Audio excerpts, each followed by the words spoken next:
¿Qué es lo que define una batalla imposible? ¿El tamaño del enemigo? ¿O más bien la perspectiva de quien lucha? Hoy nos vamos a meter de lleno en una de las historias más épicas que existen, David contra Goliat. Pero, ojo, no como el típico cuento para niños, para nada.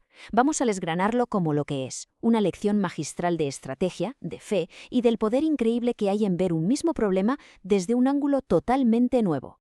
Vale, para entender la magnitud de esto, hay que situarse en el Valle de Ela. Y esto no es un campo de batalla abierto, ¿eh? Es un callejón sin salida estratégico. Tenemos a dos ejércitos, el de Israel y el de los filisteos, mirándose frente a frente desde dos colinas.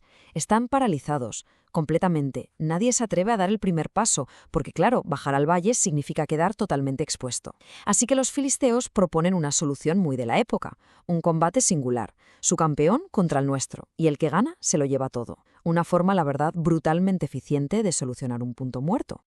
Y vaya campeón que sacan los filisteos. Es que los números son de otra galaxia.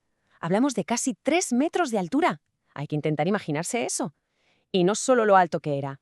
La Biblia nos dice que su armadura de bronce pesaba más que una persona de complexión media.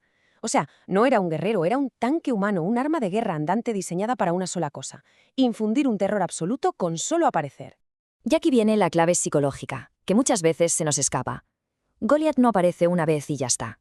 No. Sale cada mañana y cada tarde, durante 40 días. Esto es una tortura mental sistemática. 40 días.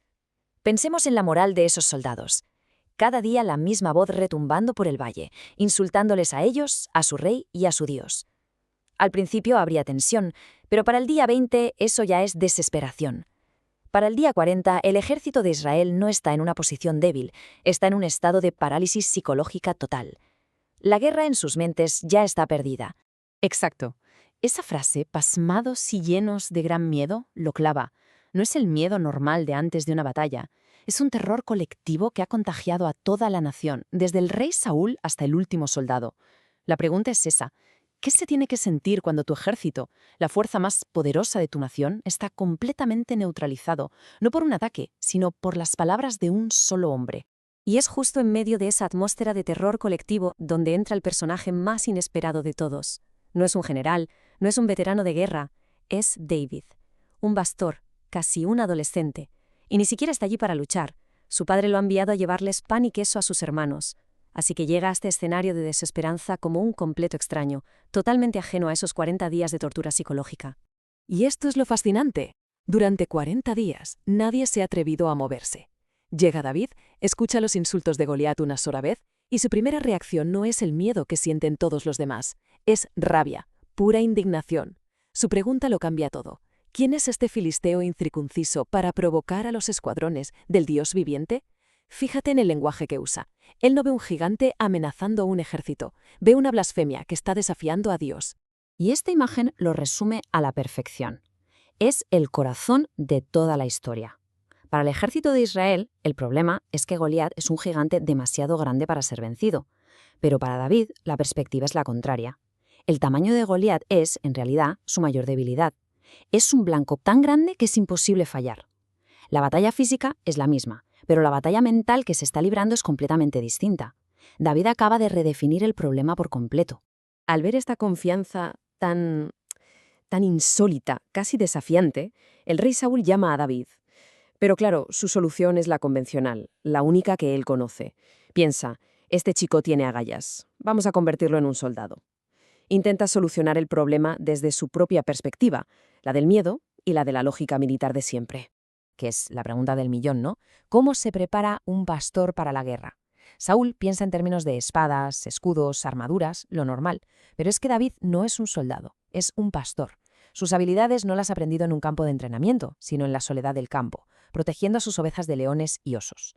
La gran pregunta es: ¿cómo se puede aplicar esa experiencia a un combate contra un campeón de guerra?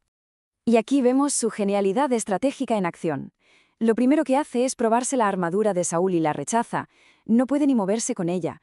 Pero ojo, que no lo hace por arrogancia, es puro pragmatismo. Él entiende que si usa esa armadura estaría intentando ser una mala copia de Saúl, en lugar de ser la mejor versión de sí mismo.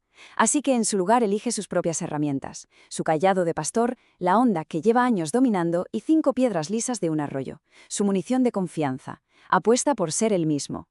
Esa frase es mucho más profunda de lo que parece.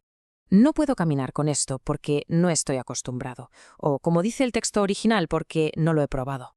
No es solo una cuestión de comodidad, es una declaración de identidad. David entiende que no puede ganar la batalla de Goliat en los términos de Goliat, ni tampoco en los de Saúl. Tiene que llevar el combate a su propio terreno, usando sus fortalezas, las que son únicas en él. Y así, armado con un cayado, una honda y 5 piedras, David baja al valle para enfrentarse a ese tanque humano. Toda la tensión acumulada durante 40 días está a punto de resolverse en este preciso instante. Los dos ejércitos observan en un silencio sepulcral. La reacción de Goliat es de puro desprecio. Ve a un pastor con un palo y se siente profundamente insultado. Desde su perspectiva, que se basa en la fuerza bruta y el equipamiento militar, David ni siquiera califica como un oponente digno. Lo subestima por completo. Se fija solo en las apariencias. Y ese es su error fatal. Y vaya contraste con la respuesta de David. Él no responde al insulto personal. En lugar de eso, eleva el conflicto a otro nivel. Dice, tú vienes a mí con espada, lanza y jabalina, mas yo vengo a ti en el nombre de Jehová de los ejércitos. Esto ya no es David contra Goliat. Es el Dios de Israel contra los dioses de los filisteos. David no se presenta como un guerrero, sino como el representante de una autoridad infinitamente superior. Acaba de enmarcar la batalla como lo que es para él, un asunto espiritual. Y en el momento en que David hace esa declaración, la batalla, en realidad, ya está ganada. La dinámica de poder cambia por completo antes de que se lance una sola piedra. Totalmente. Goliat confía en su armadura de bronce, David confía en su respaldo divino. La victoria no se decidió por la fuerza física en el valle, sino por la fuente de confianza de cada uno. La piedra fue solo la consecuencia de una victoria que ya se había asegurado en el plano de la fe. Y es increíble. Llevaba 5 piedras, y por ahí se dice que era una para Goliat y las otras 4 para sus hermanos, que también eran gigantes. O sea que estaba preparado para más, pero solo necesitó un único proyectil, lanzado con la precisión de un experto que encuentra el único punto vulnerable en toda esa armadura, la frente. Y el gigante se desploma. Y el final es brutalmente decisivo. No hay negociación, no hay retirada. David corre, coge la propia espada de Goliat, un arma que probablemente ni podría levantar bien, y la usa para asegurar la victoria. El simbolismo aquí es potentísimo. La misma fuente del poder y del orgullo del enemigo se convierte en el instrumento de su propia derrota. Al ver esto, el ejército filisteo, cuya moral dependía enteramente de su campeón, se viene abajo y huye en desbandada. Victoria total. Al final, lo que esta historia nos enseña de una forma tan brillante no es solo una lección sobre cómo los pequeños vencen a los grandes, es una lección sobre la perspectiva. El problema nunca fue la altura de Goliat. El problema real fue el miedo que paralizó a todo un ejército. David ganó porque redefinió el problema, confió en sus propias fortalezas y, por encima de todo, entendió que estaba luchando por algo mucho más grande que él mismo. Y esa es la reflexión final que nos deja este análisis. Con demasiada frecuencia, ante nuestros propios gigantes, intentamos ponernos una armadura que no es la nuestra. Las expectativas de otros, las soluciones de siempre, el miedo a ser diferentes. Así que la pregunta queda en el aire para todos. ¿Cuál es esa armadura de Saúl que nos pesa y nos impide usar las herramientas únicas que ya poseemos para ganar nuestras propias batallas?